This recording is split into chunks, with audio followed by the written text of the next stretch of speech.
This is an attempt by Foucault to lay bare what postmodernists think, what they think of as the arrogant elevation of a single utopia, a single modality, a single way of thinking. And that single way of thinking for the last 300 years has been the scientific mind.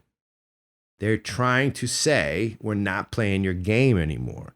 Foucault is trying to say that scientists are systematizing all of our thoughts into one giant way to control all of, quote, reality.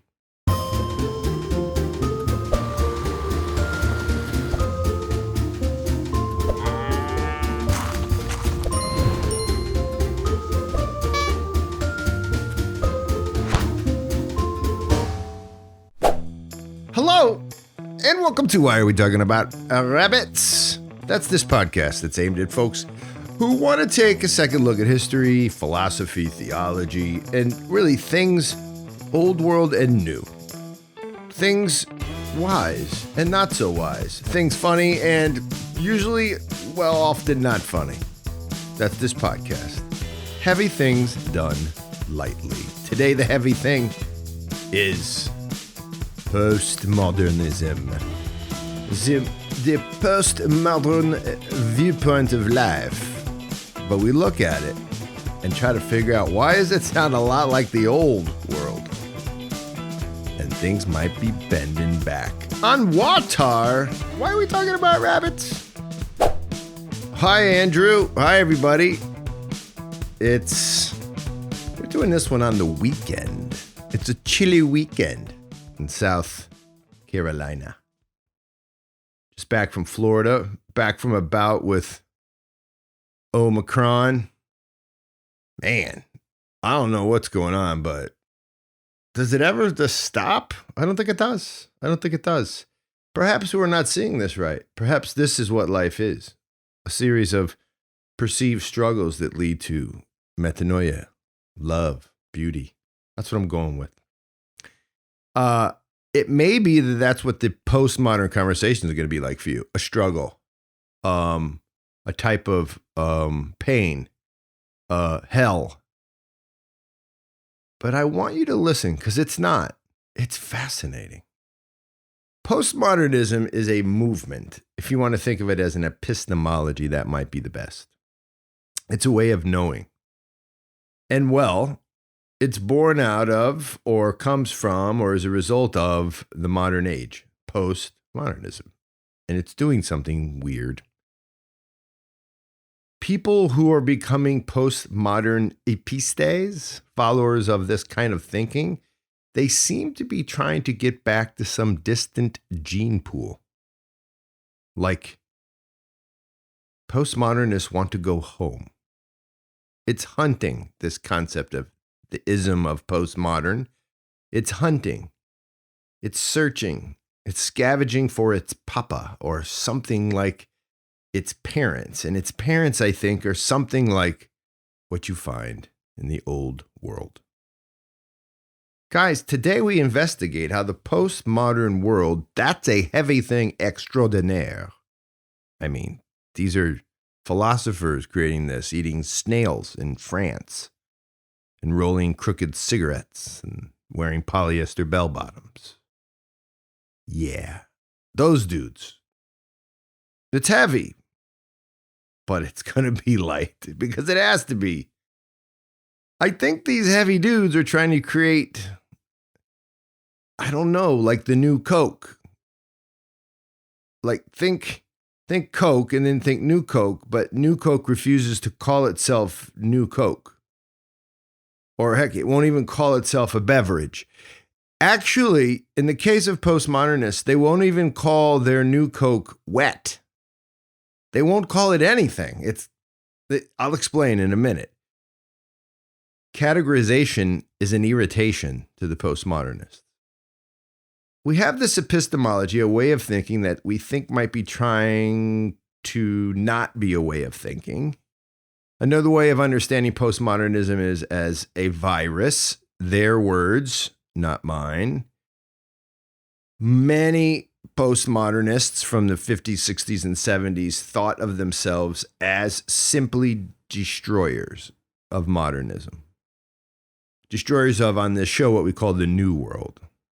So if we want to think of postmodernism as a well-synchronized drip of water, and modernism, the New World, as your forehead, drip, drip, drip. If you want to think of postmodernism as that drip on your forehead that cracks open your wits and drives you nuts, I think that's what it is. Ah!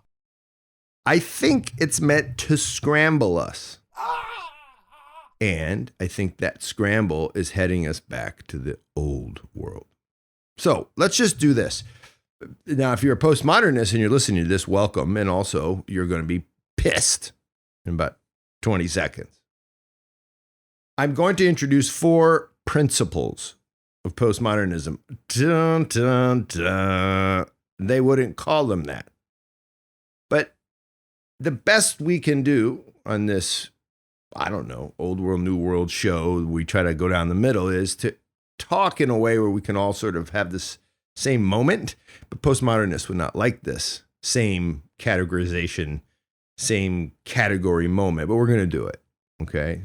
So I'm going to call them the 4 drips, the 4 water drips that are trying to break open your skull. The first drip, the first principle is there is no objective natural reality.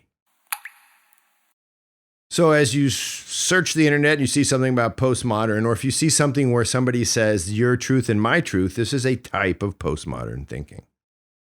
There is no descriptive view of nature or history made by scientists or really anyone that can be thought of as true or false.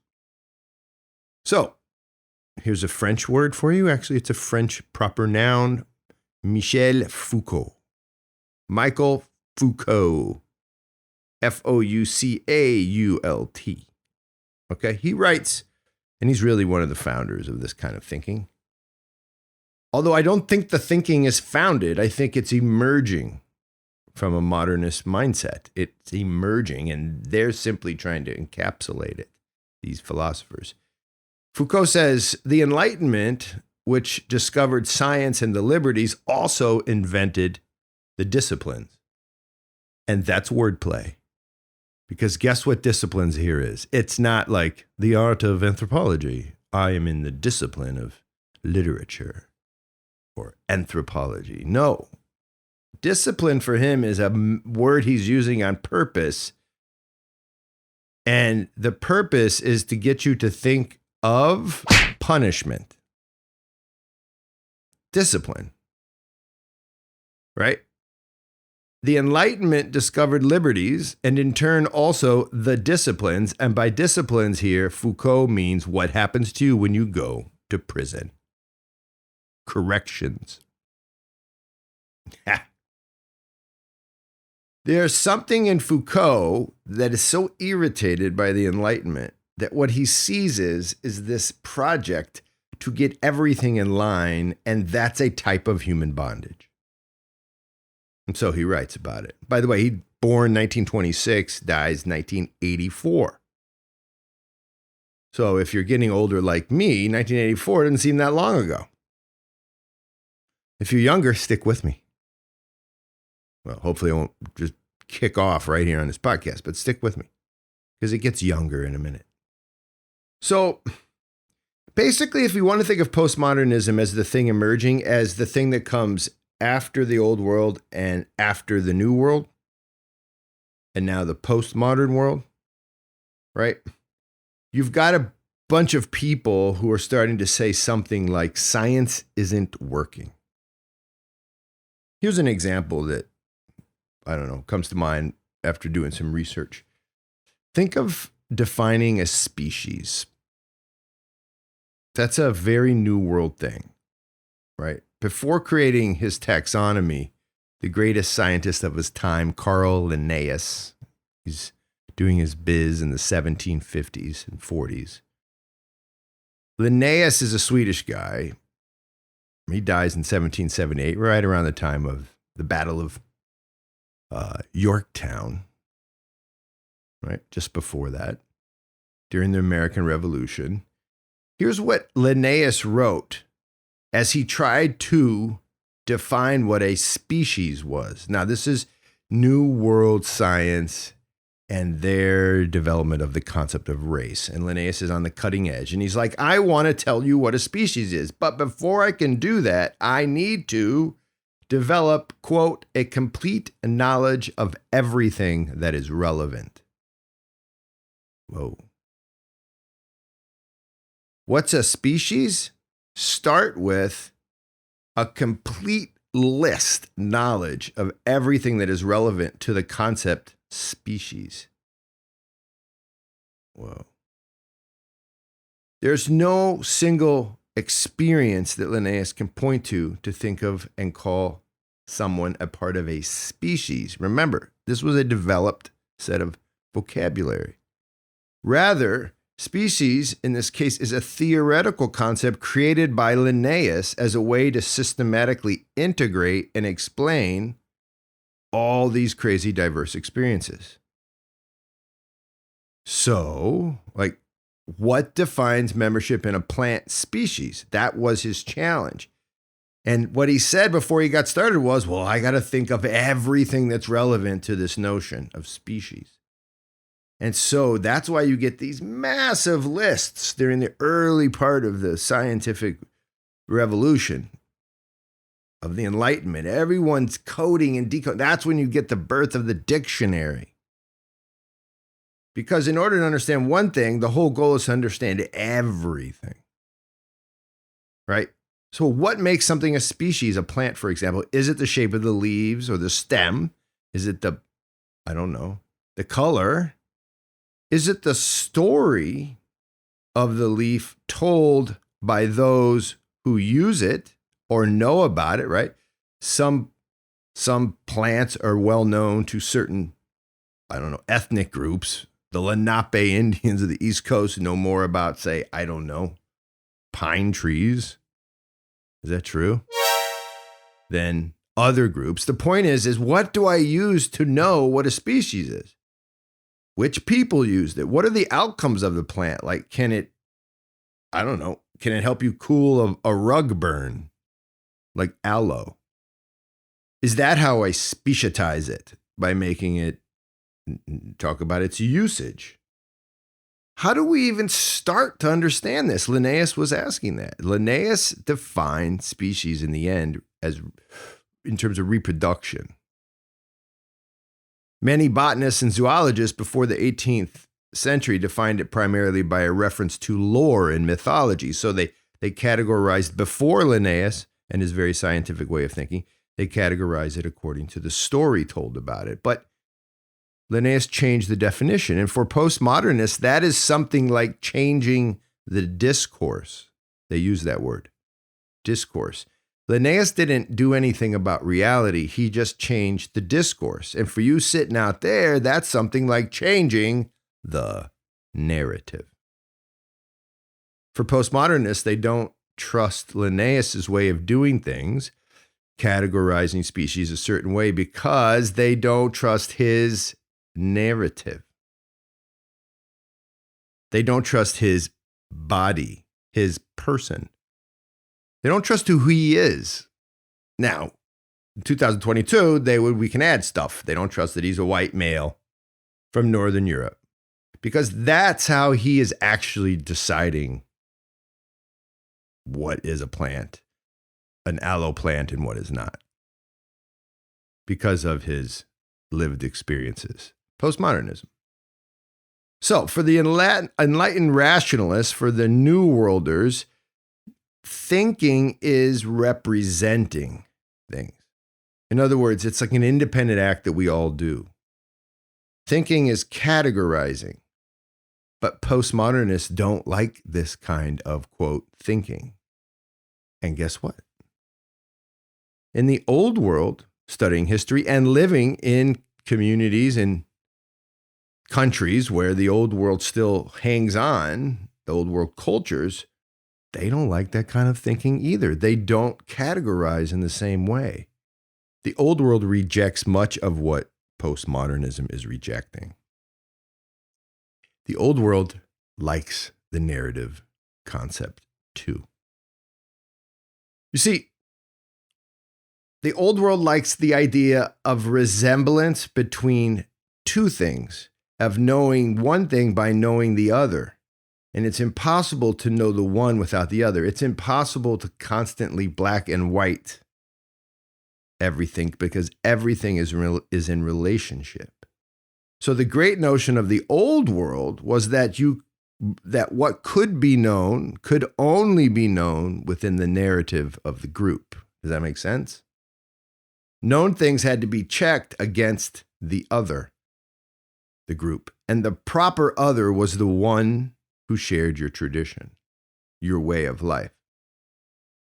Often, the old world group was informed by some type of present God, a divinity, a present divinity deeply connected to the day-to-day activities of their human creations. Divinities and the creation were connected day to day. And so the group that had the god, let's call it Zeus, or let's call it Thor, that group held the narrative. They spoke the same way about the same things, and therefore they could check you.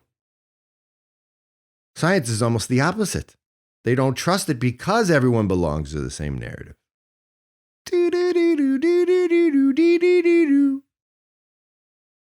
Yeah. So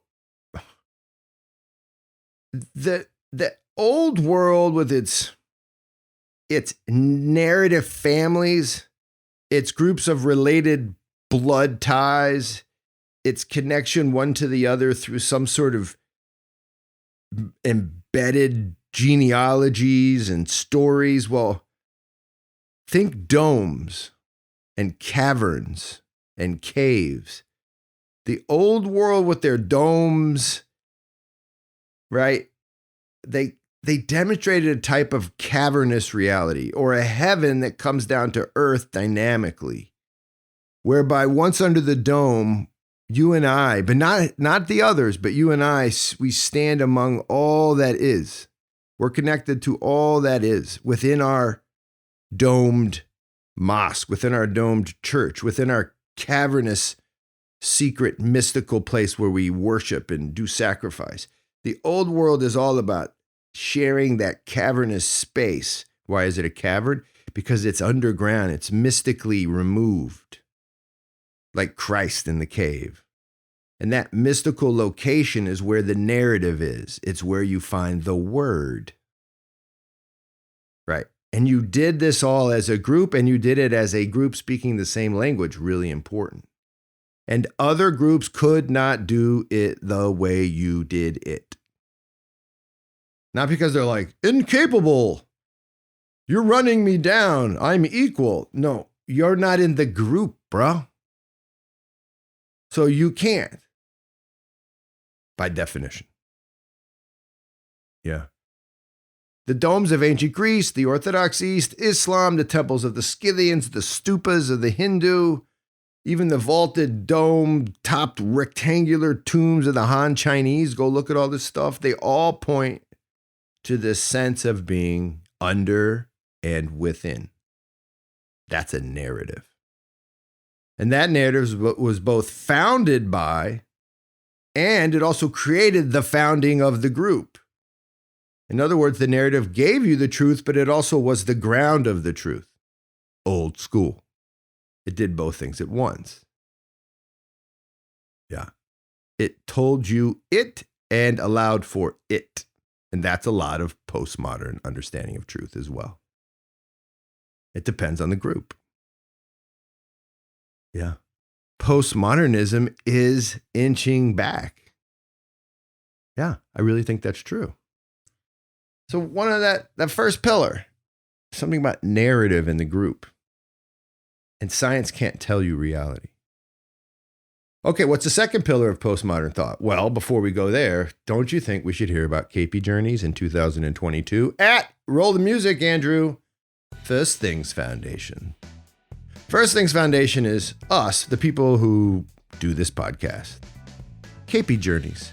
You come with First Things Foundation and we feed you the old world experience writ large, and up to your ankles in it. We live simply on our trips, but we don't go all the way down and just have to like struggle out for every. It's not poverty porn. No, but we'll take you, and you'll get to see the real deal of West Africa, the Caucasus, what it really like to live in Central America, and also we're going to take people this year up to Appalachia. So think about joining us. Get in touch with us at info@first-things.org, or you can write me directly. You'll find all this in the pod notes. That is our KP journeys, and we hope you go on them. Back to the show.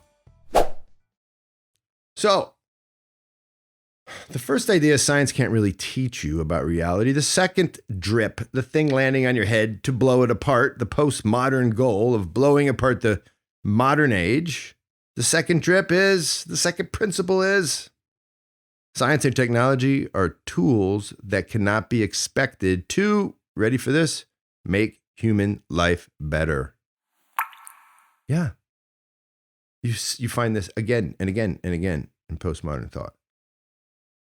Now, they're not anti-technology. It's not a means by which to make mankind better, because it is only possible technology when understood through a certain lens. That's really their beef. Yeah. So I'll just tell you a quick, simple old world example to help you see how these two ideas are coming together. It's a cool example. It's funny. And it's also true, I think, but it's said in tradition. It's said in the Orthodox Eastern tradition of Christianity. And in that tradition, it's said that Hagia Sophia, the massive church built in the 500 ADs, is still standing today. If you've been there, then you know. It's massive. Well, it had this hypocaust built below the floors in the fashion of the old Roman architecture. A hypocaust, well, it's basically a heating system for big Roman baths. And, well, the monks of Hagia Sophia knew this invention of the Romans to be a heater for sure. I mean, they weren't like, there, what is that? What is that? What is the thing? They're heating up the church. No, they knew what it was, but they didn't think much of it. Remember, I'm telling you this story because it's going to help us understand the postmodern thought. They didn't use it to heat the church, even though they could have. Even when it got cold, they barely used it. In tradition, it's said that they altered the hypocaust to make it shake in a way and in a magnitude of order to create a profound icon or image of an earthquake. They used the heating system that the Romans loved to heat up their water with to actually shake the church in a way to create, oh my God, an earthquake. But it's not actually an earthquake. Why did they do this? Because there's a moment in the Orthodox liturgy when the air, this cloth, in Slavonic it's vozduk, when the cloth that the priest is using to prepare the sacrificial meal, the holy meal, that cloth is shaken above the chalice as a symbol or an image of earthquake. And they added to the image by shaking the church with this hypocaust, this heating system. And as the story goes, the modifications they made did one hell of a job at shaking the whole church, but it also did one hell of a job of heating the church itself. Like, it was a bonus. And that ain't easy. Hagia Sophia is giant. And that's the story, except for, here's the last part of it. No one ever bothered to go back in, look at all the ways they had changed and altered the hypocaust, and actually fit it and retrofit it to heat not just the church, but everybody's homes. There was nobody standing there thinking, hey, let's turn this thing into a money cash cow. No, the monks, who were really well trained in all types of variations on science, in 500 AD, they wanted it to shake the church so that they could properly fit the church with the right image in order to properly serve God. And that's pretty nutty. And that's pretty postmodern. Here's what I mean. Something about technology as not in the conversation when it came to the old world understanding of progress, growth, and bettering mankind in the future is in that story. There wasn't an immediate inclination to fix stuff so we were all more comfortable in this story. The immediate inclination was to serve and worship God because that was the narrative of the culture. That's how people became better. You see, the story tells us that the scientific techne was not the priority. Science wasn't being beheld in the soul. It wasn't processed by the minds of these monks and sent out through the eyes of their bodies as possibility. It wasn't potential that they saw in the heat. Well, it was potential that they saw in this machine to shake the church because that was pleasing to God. The potential wasn't in comfort or sales or scale. It was just in finding a way to more properly commune with God. Now, if you hear me saying that's like, way to go, monks, that's not what I'm saying. They're the best. That's not what I'm saying. I'm trying to show you that there was a narrative that didn't allow for certain possibilities. And those possibilities were scale, big business, fix everybody's problems with heating. The possibilities were all about the liturgical offering. And that's pretty interesting. And this is exactly what Foucault and so many of the early postmodernists are saying. They think that modernity, the new world, has defined human individuals as regulated subjects, as things, as docile bodies. And he calls this thing collections of information.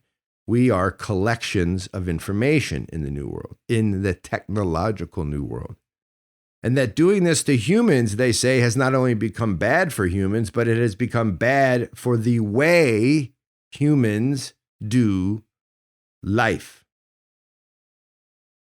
So here's Heidegger. Heidegger is a German philosopher from the 20s and 30s. Huge influence on postmodernism and on Foucault. Listen to what he says about technology.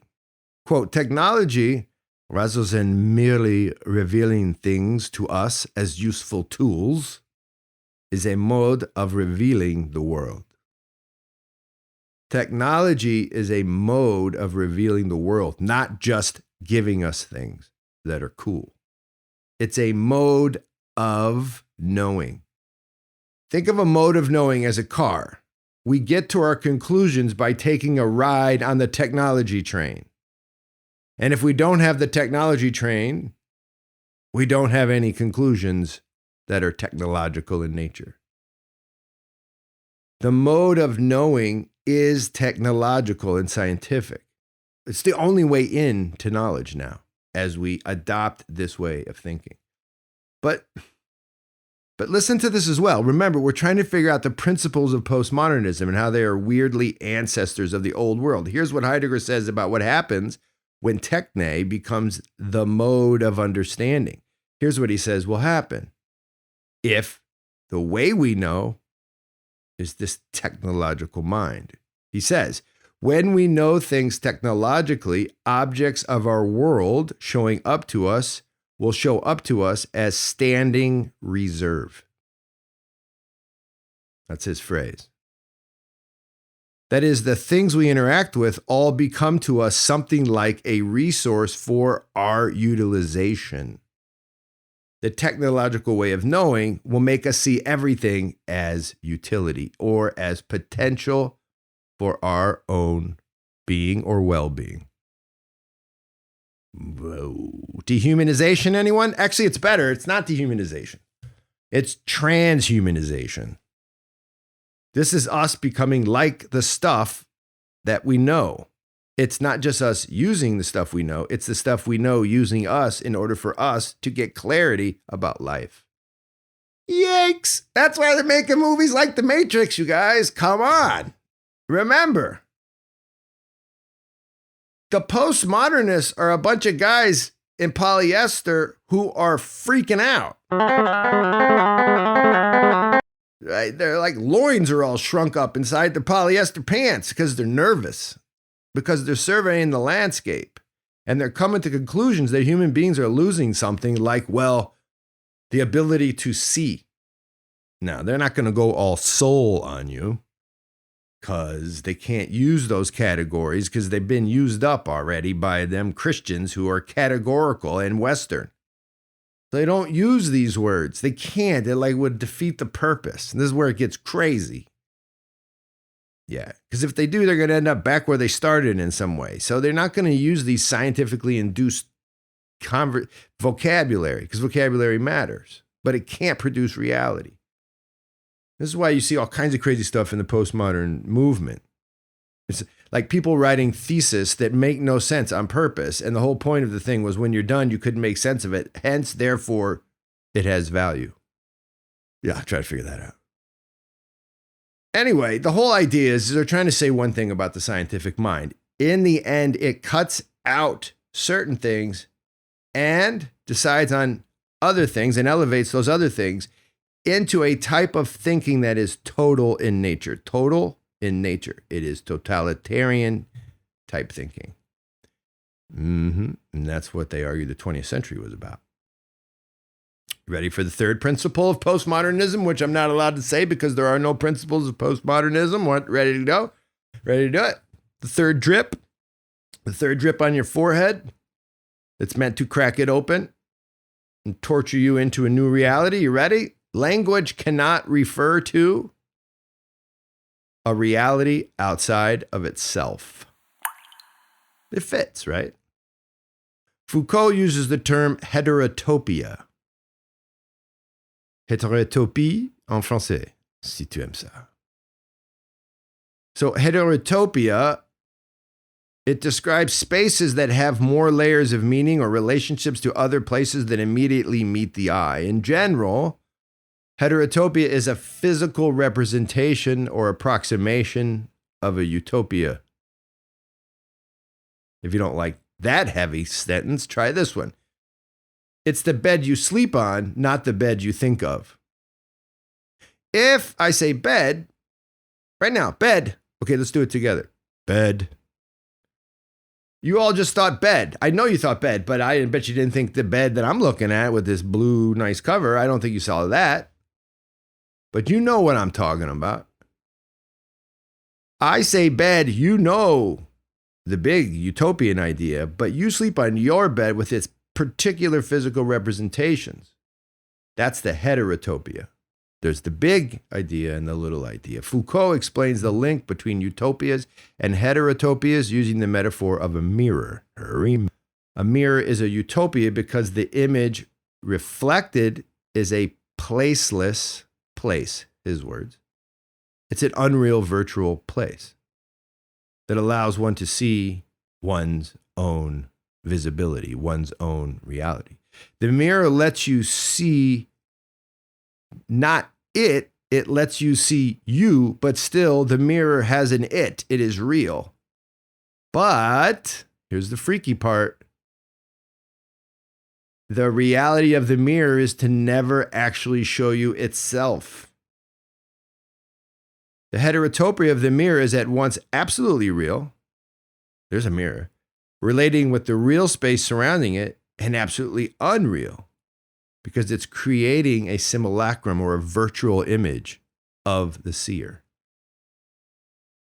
This is an attempt by Foucault to lay bare what postmodernists think, what they think of as the arrogant elevation of a single utopia, a single modality, a single way of thinking, and that single way of thinking for the last 300 years has been the scientific mind.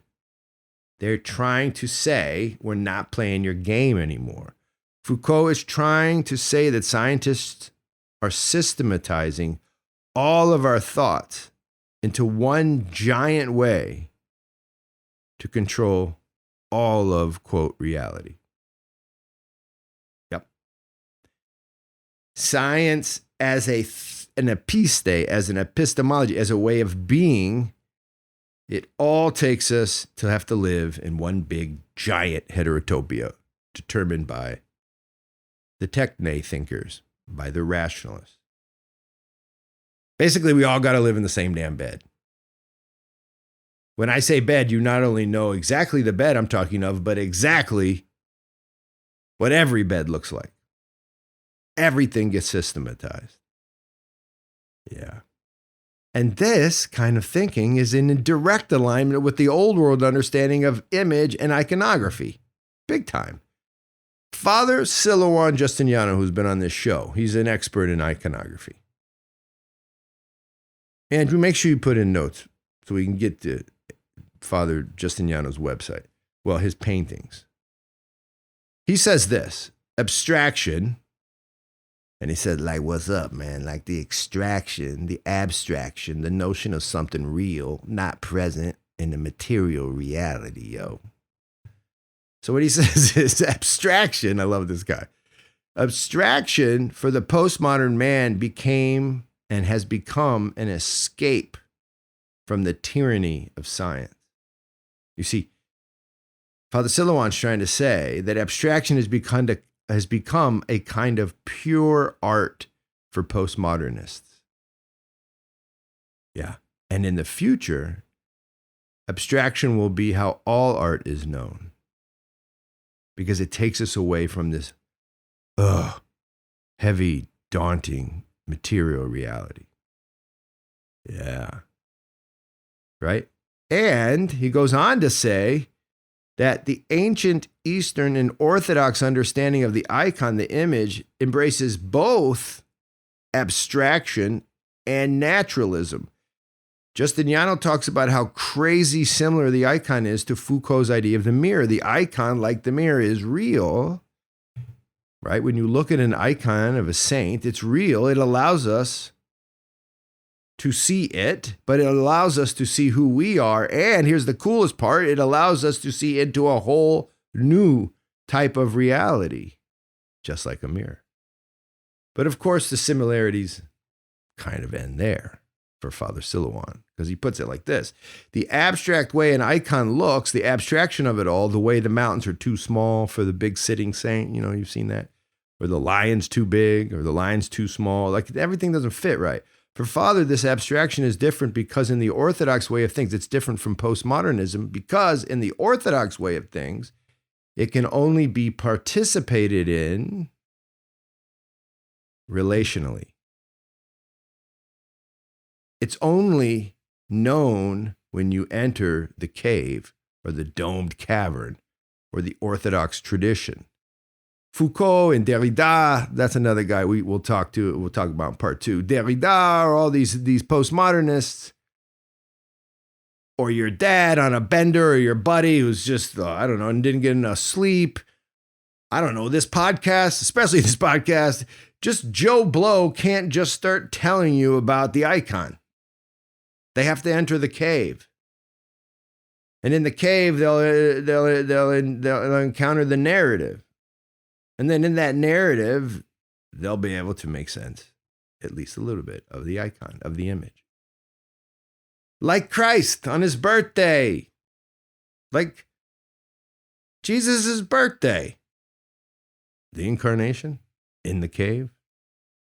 But still, you do see that this notion of narrative, of discourse, it's still in play. It's like the postmodernists. You can feel the similarities between Foucault and Father Silouan. What up? You can feel it, especially when it comes to reality and how their take on it. It leads you to the next weird postmodern conclusion that's pretty irritating when you first think about it. It takes you to a whole bunch of loud Karens out there trying to tag along in this idea of narrative and group identity and telling you can't understand black people because, or you can't understand white people. Well, I don't know if they say it like that. You can't understand other people, brown people. You can't understand them unless you're brown. It takes you on this road toward critical race theory, toward woke people. And that's why we should all be at peace. Because the postmodern experiment is a project in trying to get back to some sort of narrative reality. The logos, anyone? Yeah. It's nuts. Logos is word. Word up. Logos is Christ. Logos is how we know. And I think these cats, all these loud, crazy Karens, I think they're just trying to scratch out some new meaning. And in that way, we should all give Karen a hug. What I think. And then, by the way, there's a lot of Karens on both sides of the aisles these days. Every Karen needs a hug. Next time you see a Karen, give her a hug. It doesn't matter what's coming out of her mouth. She's just searching for layered meaning, a way to live, man. Let's just everybody hug each other out. What are we doing? Voila!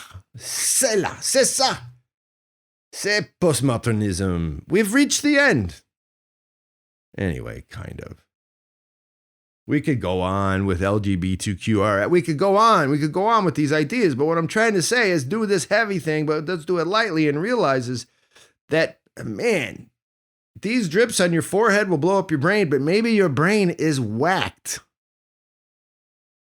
because of the kind of total control a certain type of mindset is taken over.